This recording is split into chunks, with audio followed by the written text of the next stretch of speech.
الحمدللہ والصلاة والسلام علی رسول اللہ وعلی آلہ وصحبہ ومن والاه اما بعد۔ تیسرے پارے میں سورۃ البقرہ کا آخری حصہ اور سورۃ آل عمران کا ابتدائی حصہ ہے۔ اس پارے کے آغاز میں ہی ایک بہت زیادہ عظمت والی اور فضیلت والی آیت مبارکہ ہے جو کہ ہر مسلمان کو زبانی یاد بھی ہوتی ہے۔ اسے آیت الکرسی کہا جاتا ہے۔ اسے آیت الکرسی اس لیے کہا جاتا ہے کہ اس میں اللہ تبارک و تعالیٰ کی کرسی کا تذکرہ ہے۔ یہاں کچھ مفسرین تو گمراہ ہوئے، عجیب و غریب انہوں نے باتیں لکھی ہیں، لیکن ہم چاہتے ہیں کہ جو صاف بات ہے اس کا اظہار کر دیا جائے۔ یہ وہ آیت مبارکہ ہے جس میں اللہ تبارک و تعالیٰ کا خصوصی طور پہ تذکرہ اور اس کا تعارف موجود ہے۔ اسی ایک آیت مبارکہ میں 17 مرتبہ اللہ رب العزت کا تذکرہ ہے۔ آپ دیکھیں آیت اتنی زیادہ بڑی نہیں ہے، اس کے باوجود 17 مرتبہ اللہ رب العزت کا تذکرہ اس آیت مبارکہ کے اندر موجود ہے۔ پھر یہ آیت مبارکہ اللہ تبارک و تعالیٰ کے تعارف پر ایک زبردست دلیل ہے۔ جو شخص یہ آیت مبارکہ پڑھ لے، صبح کے وقت پڑھ لے، شام تک، شام کے وقت پڑھ لے، صبح تک، رات کے وقت بستر پر آتے ہوئے پڑھ لے، صبح تک، وہ شیطان سے محفوظ ہو جاتا ہے۔ یہ عظیم آیت ہے۔ آپ صلی اللہ علیہ وسلم نے ایک بار صحابی رسول سے پوچھا نا، قرآن میں سب سے بڑی آیت کون سی ہے؟ مراد عظمت والی تھی، تو انہوں نے جواب دیا کہ آیت الکرسی ہے۔ تو آپ صلی اللہ علیہ وسلم نے فرمایا، آپ کو آپ کا علم مبارک، ویسے تو مقدار کے اعتبار سے اور آیات بڑی موجود ہیں، لیکن عظمت کے اعتبار سے آیت الکرسی سب سے زیادہ عظیم آیت مبارکہ ہے قرآن کریم میں۔ یہ وہ آیت مبارکہ ہے جس میں اللہ رب العزت کی کرسی کا تذکرہ ہے، اور کرسی کے بارے اللہ رب العزت نے فرمایا وَسِعَ كُرْسِيُّهُ السَّمَاوَاتِ وَالْأَرْضِ، اللہ کی کرسی آسمان و زمین کو گھیرے ہوئے ہے۔ اس کے متعلق ہم بات تو کر ہی نہیں سکتے صحیح طرح، بس عبداللہ ابن عباس رضی اللہ عنہما جو مفسر قرآن ہیں ان کی چند باتیں آپ سماعت فرما لیں۔ وہ فرماتے ہیں کہ کرسی اس قدر زیادہ وسیع ہے کہ ایک بہت بڑا چٹیل میدان ہو جس طرح صحرا ہوتا ہے، اور اس کے اندر یہ 7 درہم یا دینار، ان سکوں میں سے کوئی 7 سکے پڑے ہوئے ہوں، تو یوں ہی سمجھ لیں کہ وہ جو بہت بڑا صحرا ہے وہ اللہ تبارک و تعالیٰ کی کرسی ہے، اور وہ جو 7 سکے آپ کو نظر آئیں وہ 7 آسمان ہیں۔ کتنی زیادہ بڑی ہے یہ کرسی، اور اگلی بات اس سے زیادہ حیران کن ہے، یہ کرسی اللہ کے بیٹھنے کی جگہ نہیں ہے۔ یہ کرسی جس طرح ہم کرسی پر بیٹھ جاتے ہیں، اس طرح اللہ رب العزت کے بیٹھنے کی جگہ نہیں، بلکہ یہ اللہ تبارک و تعالیٰ کے 2 مبارک قدم رکھنے کی جگہ ہے۔ یہاں سے اندازہ کریں کہ اللہ رب العزت کتنی بڑی ذات ہے، جو ہم کہتے ہیں نا اللہ اکبر، اللہ سب سے بڑا ہے۔ اس کا ہلکا سا اندازہ تو ان 2 روایات سے ہمیں لگا لینا چاہیے۔ یہ کرسی سے کہیں اوپر پھر اللہ تبارک و تعالیٰ کا عرش ہے، اس عرش کے اوپر اللہ رب العزت مستوی ہے۔ یہ بڑی ہی عظیم آیت مبارکہ ہے جس میں اللہ رب العزت کا تعارف موجود ہے۔ اس کے متعلق پہلے میں نے ایک واقعہ ذکر کیا تھا، دوبارہ اس کی طرف اشارہ کرتا ہوں۔ ہمارے استاد گرامی ہیں حافظ محمد شریف صاحب حافظہ اللہ، پاکستان کے معروف علماء میں ان کا ایک نام ہے۔ وہ فرماتے ہیں ایک بار ہم کسی مندر میں گئے، تو وہاں ہمارے ساتھ کچھ بچے بھی تھے، بچے بس اوقات شرارتیں بھی کرتے ہیں، تو وہاں ان کا کوئی ٹلہ پڑا تھا، اس کو پکڑ کر بجا دیا۔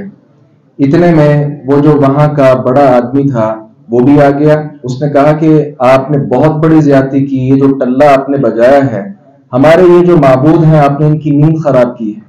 کہتے ہیں ہم نے ان کے معبودان کی طرف دیکھا تو کہیں لومڑی کی تصویر، کہیں شیر کی، اس طرح کے جو خوفناک درندے ہیں ان کی تصاویر بنی ہوئی ہے۔ اس نے کہا کہ آپ نے ان کی نیند خراب کی ہے، اس وقت آرام کر رہے تھے، لہذا آپ اس مندر سے باہر نکلنے سے پہلے کسی کی ٹانگ ٹوٹ جائے گی، کسی کا یہ ہوگا وہ ہوگا۔ تو حافظ فرماتے ہیں کہ ہم نے بالآخر اسے مجبوراً بٹھایا اور کہا ہمارے ساتھ بات تو کریں آپ۔ پھر کرتے کرتے کہتے میں نے صرف آیت الکرسی کا ترجمہ اس کے سامنے کر دیا، اور میں نے کہا یہ آپ کے معبود تو سوئے ہوئے تھے، اس بچے نے ایک ٹلہ بجا دیا تو ان کی نیند خراب ہو گئی، اور یہ اس قدر غصے میں آگے کہ ہماری ٹانگیں توڑنے پر یہ لوگ آمادہ ہو گئے ہیں، جبکہ ہمارا وہ رب ہے جس نے سب کچھ پیدا کرنے کے باوجود ایک لمحہ وہ سویا نہیں ہے. سونا تو دور کی بات، لا تأخذہ سنہ، اللہ تبارک و تعالیٰ کو اونگ تک نہیں آتی. یہ کیسے آپ کے معبود ہیں کہ ہم اس وقت آئے ہیں جب ان کے آرام کا ٹائم ہے؟ کیا مطلب ہم ان سے مانگیں کہ یہ کچھ بھی ہمیں دینے پر قادر نہیں ہے، جبکہ ہمارا اللہ تبارک و تعالیٰ تو ہر چیز پر پوری طرح قادر ہے، اور ایک دن میں ہزاروں نہیں لاکھوں لوگ اس کی نافرمانی کرتے جاتے ہیں، اس نے تو آج تک کسی کی ٹانگ نہیں توڑی. کہتے یہ بات اس کو تو سمجھ نہ آئی، لیکن اس کا بیٹا پاس بیٹھا تھا. ایک ماہ کے بعد 1 مہینہ اپنے باپ کے ساتھ وہ تکرار کرتا رہا. بالآخر اسے یہ باتیں ہماری اچھی لگی اور اس نے دین اسلام کو قبول کر لیا. تو یہ آیت مبارکہ آیت الکرسی بڑی ہی عظیم آیت ہے. اس کا ترجمہ بھی ہر انسان کو آنا چاہیے. کہیں اللہ تعالیٰ کا تعارف کروانا پڑ جائے تو یہ ایک آیت مبارکہ ہی اللہ تعالیٰ کے تعارف میں کافی ہے. اس کے ساتھ ہی آگے جناب ابراہیم علیہ السلام اور ان کے مخالف نمرود کا تذکرہ ہے. انہوں نے بھی اللہ کا تعارف کروایا تھا، اور وہ تعارف کیا تھا؟ میرا رب زندہ کرتا ہے اور مارتا ہے. وہ نمرود کوئی موٹے دماغ کا تھا، بات کو صحیح سے پک نہ کر پایا، کہتا یہ تو کام میں بھی کر لیتا ہوں. ابراہیم علیہ السلام نے اس پر مزید بحث کی بجائے ایک اور مثال پیش کر دی. کہا چلو اس پہ نہیں آتے تو اس پہ آ جاؤ. میرا رب تبارک و تعالیٰ سورج کو مشرق سے لے کے آتا ہے، تو مغرب سے نکال کے دکھا. تو اس پر اس کی بولتی بند ہو گئی. اس کے ساتھ ہی اللہ رب العزت نے آگے کچھ واقعات بیان کیے ہیں. کوئی یہ نہ سمجھے کہ اللہ تعالیٰ زندے کو مردہ اور مردے کو زندہ کر دیتا ہے تو کوئی اور بھی اختیار رکھتا ہے. نہیں، 5 واقعات سورۃ البقرہ کے اندر موجود ہیں جس میں اس بات کا تذکرہ ہے کہ مارنے کے بعد اللہ تبارک و تعالیٰ نے دوبارہ ان لوگوں کو زندہ کیا. اور 2 واقعات یہیں بیان ہوئے ہیں، اور بقیہ 3 واقعات پیچھے پہلے اور دوسرے پارے میں گزر چکے ہیں. کوئی آدمی گزر رہا تھا ایک بستی سے، وہاں ہڈیاں پڑی ہیں اور اس طرح کی چیزیں پڑی ہیں. کہا جاتا کہ یہ عزیر علیہ السلام تھے. انہوں نے کہا کہ اللہ تبارک و تعالیٰ دوبارہ ان کو کیسے زندہ کرے گا؟ تو اللہ تعالیٰ نے ان کو موت دی، فوت ہوئے. ان کے ساتھ ان کا گدھا تھا وہ بھی، اور ان کا کھانا بھی، وہ سارے کا سارا بالکل ختم ہو گیا. اور بالآخر اللہ تبارک و تعالیٰ نے ان کو زندہ کیا اور سارا مظہر دکھایا کہ ہاں بتاؤ میں دوبارہ زندہ کرنے پر قادر ہوں کہ نہیں. اسی طرح خود ابراہیم علیہ السلام کا اپنا واقعہ ہے. کہا یا اللہ آپ دوبارہ کیسے زندہ کر سکتے ہیں؟ اللہ تعالیٰ نے فرمایا کہ ایمان نہیں. کہا ایمان ضرور ہے لیکن اطمینان قلب کے لیے میں چاہتا ہوں. یاد رکھیے یہ رتبہ صرف انبیاء کے ساتھ خاص ہے. ہم میں سے کوئی آدمی یہ نہیں کہہ سکتا کہ اللہ یہ کر کے دکھا پھر میں ایسا کروں گا. نہیں، بلکہ یہ انبیاء کرام علیہ السلام کے ساتھ خاص ہے. اللہ تعالیٰ نے فرمایا 4 پرندے لو، اپنے ساتھ مانوس کرو، پھر انہیں ذبح کرو اور پہاڑوں پر ان کے مختلف ٹکڑے رکھو، اپنے پاس بلاؤ، وہ سارے آپ کے پاس آئیں گے. اور ایسا ہی ہوا. اللہ تبارک و تعالیٰ پر ایمان مزید بڑھ گیا جناب ابراہیم علیہ السلام کا، اور یہ واقعہ سن کر ہمارا ایمان بھی بڑھ جانا چاہیے. صدقہ خیرات کے متعلق ہم پہلے بھی گفتگو کر چکے. یہاں دوبارہ اللہ رب العزت نے تفصیل کے ساتھ صدقہ خیرات کا حکم دیا ہے اور کہا ہے کہ ہم نے آپ کو جو پاکیزہ مال دیا ہے اس میں سے اللہ رب العزت کے راستے میں خرچ کرو. ہم جو اللہ تعالیٰ کے راستے میں خرچ کرتے ہیں، اللہ تعالیٰ نے فرمایا اس کی مثال ایک دانے کی ہے. وہ اگتا ہے، اس میں 7 بالیاں ہیں، ہر بالی میں پھر آگے 100 دانے. اس طرح یہ جو صدقہ خیرات ہم کرتے ہیں یہ وہیں پر موقوف نہیں رہتا بلکہ اللہ تعالیٰ اس کو بڑھاتا جاتا ہے. جس طرح ایک حدیث مبارکہ میں آتا ہے ہم ایک کھجور خرچ کرتے ہیں تو اللہ تعالیٰ اپنے دائیں ہاتھ میں اس کو پکڑ لیتا ہے اور اس کو بڑھاتا رہتا ہے، بڑھاتا رہتا ہے.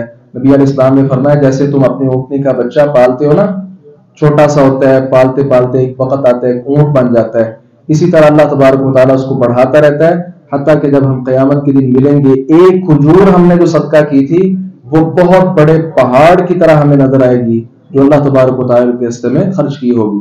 شیطان یہ بہت ہی زیادہ انسان کا ازلی دشمن ہے. جب بھی ہم صدقہ کرنے لگتے ہیں اللہ تبارک و تعالیٰ فرماتے ہیں کہ یہ تمہیں فقیری کا ڈر دلاتا ہے کہ فقیر ہو جاؤ گے، جبکہ اللہ تبارک و تعالیٰ انسان کے ساتھ وعدہ کرتا ہے کہ تم فقیر نہیں ہوگے بلکہ صدقہ کرنے کے ساتھ اللہ تبارک و تعالیٰ مال میں اضافہ کرتا ہے اور اس کے ساتھ ساتھ اللہ تعالیٰ انسان کی بخشش بھی کر دیتا ہے. صحیح البخاری کی حدیث ہے، نبی علیہ السلام نے فرمایا صبح کے وقت 2 فرشتے اللہ تعالیٰ کی طرف سے اترتے ہیں اور ایک کہتا ہے اللہم آتی منفقا خلفا، یا اللہ جو خرچ کرتا ہے اسے اور دے، اور دوسرا کہتا ہے اللہم آتی ممسکا تلفا، یا اللہ جو نہیں دیتا اس کا مال ضائع کر دے، خراب کر دے۔ اللہ اکبر کبیرہ۔ یہ کسی کے ساتھ صدقہ خیرات کرنا، اس کی بھلائی مقصود ہوتی ہے۔ اسی کے ساتھ ایک ملتا جلتا مسئلہ اور اللہ رب العزت نے ذکر کیا، اور وہ ہے کسی کو قرض دینا۔ یہ قرض بھی اپنے مسلمان بھائی کی خیر خواہی ہوتی ہے۔ قرض کے متعلق اللہ رب العزت نے فرمایا کہ اتقوا اللہ وذروا ما بقی من الربا، اللہ تبارک و تعالیٰ سے ڈر جاؤ اور سود کا رستہ چھوڑ دو۔ تو قرض کے معاملے میں بھی بعض لوگ قرض دیتے ہیں لیکن سود پر دیتے ہیں، جس کے ساتھ مسلمان بھائی کی خیر خواہی نہیں بلکہ فقیر کو لوٹنا مقصود ہوتا ہے۔ تو یہ چونکہ اس کی خیر خواہی نہیں ہے، اس لیے اللہ رب العزت نے سختی کے ساتھ سود سے منع کیا ہے۔ یہاں کاروباری کچھ اصول اللہ تعالیٰ نے بیان کیے ہیں، جس میں بطور خاص یہ ہم ایک دوسرے کے ساتھ جو لین دین کرتے ہیں، اللہ تعالیٰ نے فرمایا اس کو لکھ لیا کرو، اگر لکھ نہیں سکتے تو اس پر گواہ بنا لیا کرو، 2 شخص گواہ بن جائیں، اگر ایک نہیں ملتا تو اس کی جگہ پہ 2 عورتیں گواہ بنا لی جائیں، تو اس کا فائدہ ہے بعد میں کسی بھی لڑائی جھگڑے سے انسان محفوظ رہتا ہے۔ اگر یہ سب کچھ نہ ہو پائے تو پھر کسی کو کوئی چیز دیتے وقت اس کی کوئی چیز اپنے پاس رکھ لینی چاہیے، تاکہ کل کلا یہ بھول نہ جائے اور یہ انسان بھی نہ بھول جائے۔ آگے سورۃ البقرہ کی آخری 2 آیات ہیں۔ رسول اللہ صلی اللہ علیہ وسلم نے فرمایا جس نے رات کے وقت سورۃ البقرہ کی آخری 2 آیات پڑھ لی کفتا، یہ 2 آیتیں اس کو کافی ہو جائیں گی۔ اور جامع ترمذی کی روایت کے مطابق نبی علیہ السلام نے فرمایا کہ جو آدمی گھر میں 3 دن لگاتار یہ سورۃ البقرہ کی آخری 2 آیات پڑھتا ہے، شیطان اس گھر سے اپنا رستہ تبدیل کر لیتا ہے۔ اللہ رب العزت نے یہ آسمان و زمین کی تخلیق سے 2000 سال پہلے جو کچھ لکھا، اس میں سورۃ البقرہ کی آخری 2 آیات بھی شامل تھیں، تو یہ نہایت فضیلت والی ہے۔ اس میں ایمان باللہ کا تذکرہ ہے، اور اسی کے ساتھ اسلام پر جو کچھ ہم کرتے ہیں، جو عمل کرتے ہیں، وہ خوب سوچ سمجھ کر کرنے کا تذکرہ موجود ہے۔ اس کے ساتھ ہی آگے سورۃ آل عمران ہے۔ آل کا مطلب اولاد ہوتی ہے، گھر والے ہوتے ہیں، جس میں بیوی اور سارے گھر والے انسان کے شامل ہوتے ہیں۔ تو عمران یہ مریم علیہ السلام کے والد ماجد ہیں، اور عیسیٰ علیہ السلام اور یحییٰ علیہ السلام کے نانا جان ہیں، اور جناب زکریا علیہ السلام کے یہ سسر محترم ہیں۔ تو ان کا تذکرہ اللہ رب العزت نے یہاں پر کیا ہے۔ اصل میں آپ صلی اللہ علیہ وسلم کے پاس جب آپ نے خطوط لکھے تھے مختلف علاقوں کی طرف، ان میں ایک عرب کا علاقہ تھا جس کا نام ہے نجران۔ تو جس طرح یہودیوں کا تذکر آتا ہے، اسی طرح منافقین کا آتا ہے، مشرکین کا آتا ہے۔ تو سیرت ہم پڑھیں تو وہاں عیسائیوں کا تذکرہ بھی آتا ہے کہ نبی مکرم صلی اللہ علیہ وسلم کے ساتھ ان کی ملاقات بھی ہوئی تھی۔ آپ نے ان کی طرف خطوط لکھے تو روایات میں آتا ہے سیرت کی کہ 2 مرتبہ یہ نجران کے لوگ نبی علیہ السلام کے پاس آئے ہیں۔ جب ان کے پاس اصل میں خط گیا آپ صلی اللہ علیہ وسلم کا، تو اس نے 3 لوگ بلائے پادری نے، اور ان کے ساتھ مشاورت کی۔ انہوں نے کہا کہ یہ دین کا معاملہ ہے، اس لیے ہم اس میں کوئی زیادہ بات تو نہیں کر سکتے، ویسے ہمیں لگتا یہ ہے کہ جو آخری نبی آنے ہیں یہ وہی ہیں، باقی آپ جانے اور آپ کا کام جانے۔ اس پادری نے کیا کیا، اس بڑے سردار نے سارے لوگوں کو جمع کیا اور نبی مکرم صلی اللہ علیہ وسلم کا خط پڑھ کے سنایا، اور بالآخر یہی جو 3 لوگ تھے ان کو کچھ لوگوں کے ساتھ آپ صلی اللہ علیہ وسلم کی خدمت میں بھیجا۔ انہوں نے کیا سونے کی انگوٹھیاں اور اس طرح کی کافی چیزیں پہن لیں، بڑے بڑے جبے نہایت خوبصورت اور منقش نگار وہ سارے پہن لیے، اور آپ صلی اللہ علیہ وسلم کے ساتھ ملاقات کے لیے چلے گئے۔ سیرت کی کتابوں میں لکھا ہے کہ آپ کے پاس جب پہنچے ہیں آپ نے ان کے سلام کا جواب نہیں دیا۔